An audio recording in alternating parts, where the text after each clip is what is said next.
Hello, this is Vivian in South Carolina. Another chicken coop update. I finally got this done last week and the chicks were moved up here Friday. The 6 black Australorps, I believe they're called. And they already started laying eggs last week. I didn't even notice until we were moving the chicks that moved them. They're little over 5 months old now. I got them May 4th and they were just hatchlings that week. So, with my husband's help, he moved Gary. Gary is the white chicken. She's a Cornish cross. And as long as she can continue to walk, get out of the coop on her own power and not having to scoot, I would like to try to breed her with a regular rooster and maybe get some sort of meat cross that isn't so deformed. But we've had Cornish crosses before, not knowing that when they got to 6-7 months, they couldn't walk. They just became so breast heavy, their legs wouldn't support them, and it was just cruel not to butcher them because they did their belly. They scraped all the feathers off their bellies. So, hoping that Gary won't do that. And we didn't name her. She came named from the students at the school that she was hatched and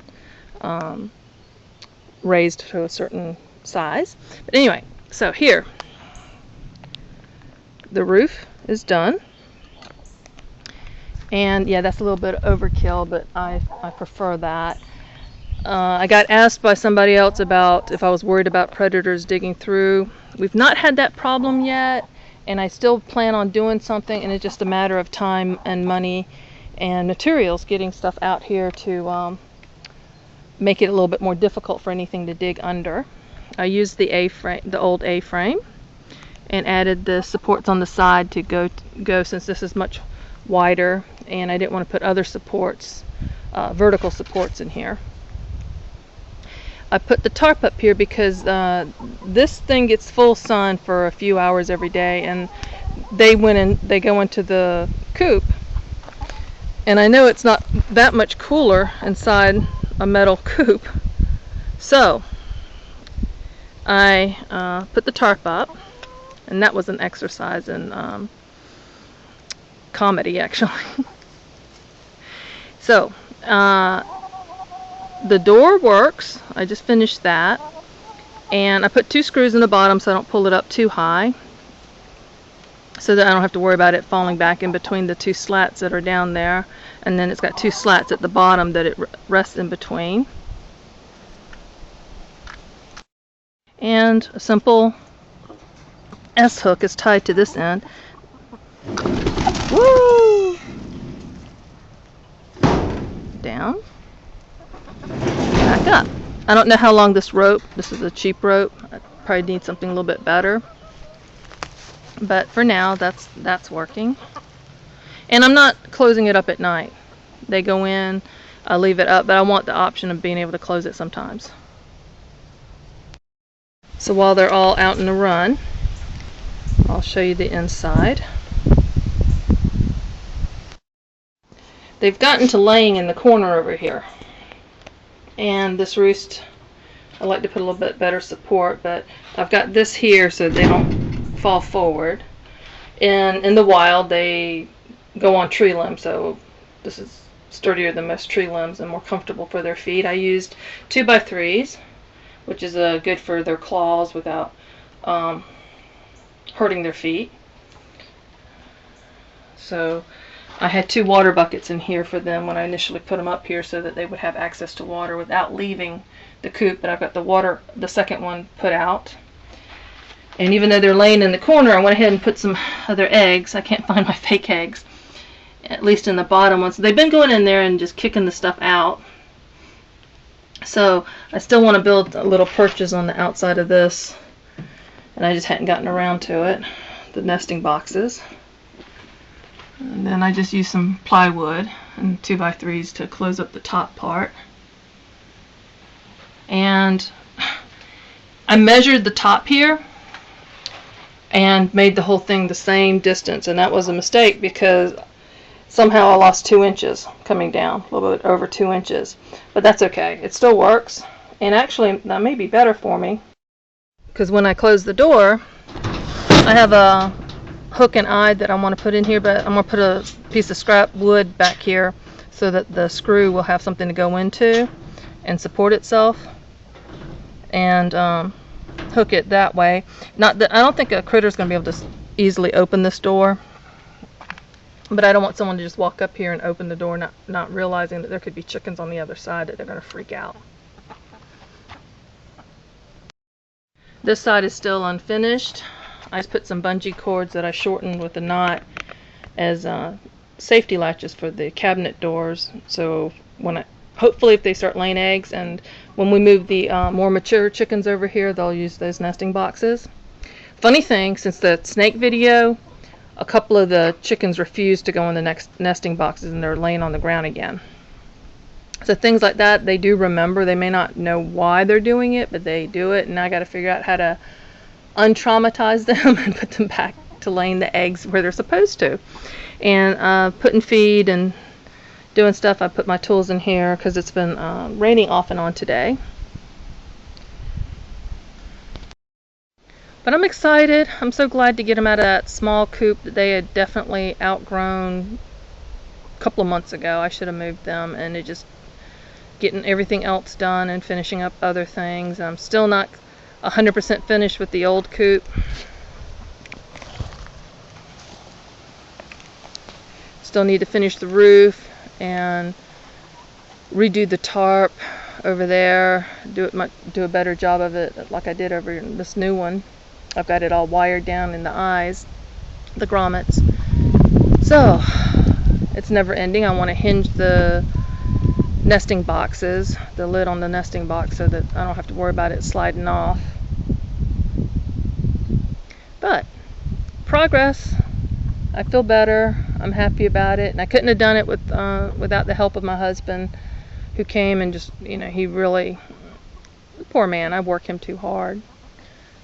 But he put the shed together while I assisted him, and I'm happy that we did this. Cost-wise, I'll try to break it down some. The cabinets were $40 when they were new. My son bought them, and he wasn't going to use them in his new room. He didn't, and he let me have them, so I didn't spend the $40. But I had originally thought of finding an old solid wood dresser that was missing a drawer or two, and rigging that up, and actually having the nesting boxes pull out onto the harvesting side while taking off the back of the drawer, cutting it out so the chickens can have access to the nesting boxes from their side. That was my original idea, and then not being able to find one and having those cabinets become available to me, I went ahead and used it. The shed is a 10 by 8, which normally you can get for a little under $300 on sale. They go on sale often, and per square footage there you can get a 10 by 16, and it's more than double the normal price, and I just don't see that. So I went ahead and got this. A little under $300, so we're up to about $380. I got a 12 by 6 used dog run for $50. So now we're up to, what is it?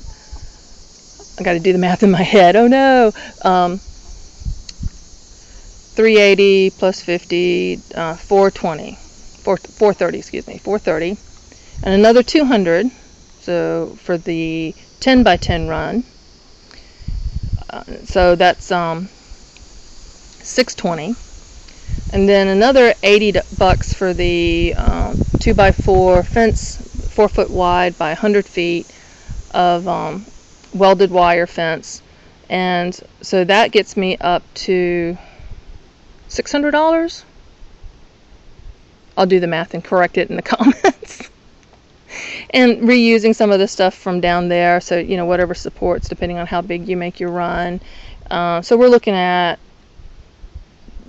a little under $700 total, with the lumber, the hardware cloth, the wooden slats that I used on the side. That was almost a give me. It's something I got real cheap at the auction. and I still got more slats of that. And I think they originally went to an IKEA bed. So under $600, run, Coop. Half of this will be used for storage, for feed, wood shavings for the nesting boxes. The top shelf on the cabinet there doesn't have nesting boxes. I've got some used egg crates and some other things I'll keep up there for the chickens, so it gives me a little bit of storage. I still have plans of putting a shade cloth and somehow rig that to go on top of this so that the metal shed gets more shade than it does now. But in the afternoons it gets, see, the whole thing is in the shade now. It's 3 o'clock. So pricing chicken coops, if you can get used, or use what you already have available, that's great. But roughly $600 to $700 for this project, and it's pretty much done. I can sleep and know that they're not overcrowded and in filthy conditions. And Gary stays kind of dirty. The way she is built, when she poops, it just falls on her own rear, unlike the other chickens, it just kind of plops out and drops straight, but hers, it's just messy. I want to give her a bath. It bugs me, but she's getting along. So I'm waiting to find a white egg, and I wonder how she'll take to a rooster. But we'll get the silkies and the other chicks over here, get that coop cleaned up, then get the silkies moved into there, let them get to the point where they're laying eggs. And I think we still have a rooster in that bunch, so I got to cull him out, at least one rooster. And then we'll put the roux in with the silkies, and then get a rooster for them over here, because I do want fertilized eggs, because I want to have eggs ready for the first broody silky we get. I want to start loading that up and start meat production and production of laying hens to sell. So at that point I have to make another run. And I think this time I may go ahead and just buy fence posts and do my own little chain link system, and we'll see what becomes available. Anyway, this is finished. If I come up with something neat to show you, I probably won't be showing you this again. And it's done. Thanks for watching.